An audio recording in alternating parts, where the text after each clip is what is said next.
চারিদিকে দলবদলের হিড়িক পড়েছে। রিয়াল মাদ্রিদও একের পর এক প্লেয়ার সাইন করছে, কিন্তু ভিনিসিয়াসের সঙ্গে এখনও চুক্তির মেয়াদ বাড়ানো নিয়ে কথা হয়নি দুই পক্ষের। ক্লাব বিশ্বকাপে ভিনির পারফরম্যান্সের অবনতি কি ডিল ডিলে হওয়ার মূল কারণ?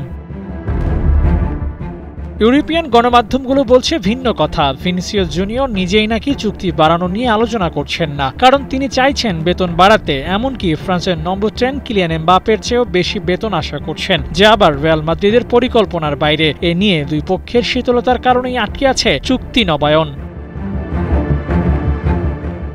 মাদ্রিদ ভিনির সম্পর্কের অবনতির গুঞ্জন শুরু গেল সিজন থেকেই। বেতন না বাড়িয়ে চুক্তির মেয়াদ বাড়ানোর প্রস্তাব দেয় এর আগে আরও একবার ফিরিয়ে দিয়েছিলেন ভিনি।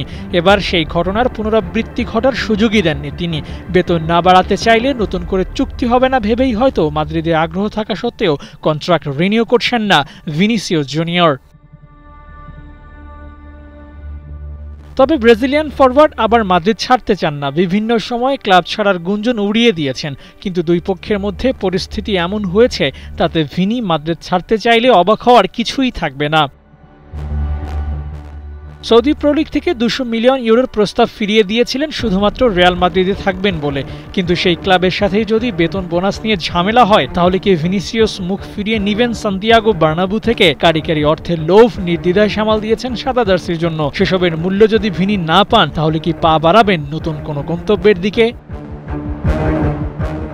কিন্তু ইউরোপের বাইরে মেজর লিগ সকার কিংবা সৌদি প্রো লিগকে অনেকেই উপহাস করে বৃদ্ধাশ্রম বলেন, কারণ বয়স বাড়ার পর ইউরোপে খেলার ইন্টেন্সিটি হারিয়ে যায়। তখনই মোটা টাকার বিনিময় সেকালের তারকারা পাড়ি জমায় ভিন্ন মহাদেশে। টাকার জন্য এত কম বয়সে কি সেখানে যাওয়ার সিদ্ধান্ত বেছে নেবেন ভিনিসিয়াস? সময় হলেই জানা যাবে সেসব।